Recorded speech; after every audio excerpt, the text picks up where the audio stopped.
ለምንድን ነው ይሄ ቸል የሚባል ነገር ነው ወይ? የድንግል ማርያም በቃና ዘገሊላ ሰርግ ቤት አማልደች ተብሎ ያን ያህል ቁጣ ድንፋታ ያን ያህል ስብከት ቅዱስ ሚካኤል እንዲህ ያደረገ ቅዱስ ገብርኤል እንደዚህ ያደረገ ያንተና እንደዚህ ሆነ እየተባለ ያን ያህል የሚሰበከው ስብከት እውነት ነው አግባብ ነው?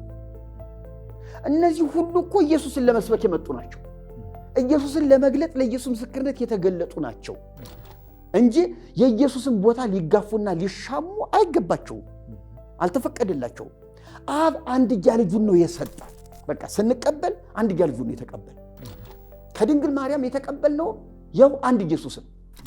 ስለዚህ ውርውር የሚሉትን በዚህ በመጽሐፍ ቅዱስ ዙሪያ ውስጥ ስማቸው ተደጋጋሚ ተጠቅሶ የተገኙትን እናክብራቸው፣ እናወድሳቸው፣ ጽላት ቤተክርስቲያን ህንፃ እንስራላቸው፣ እንዲናደርግላቸው፣ ዝማሬ ውዳሴ እንድረስላቸው።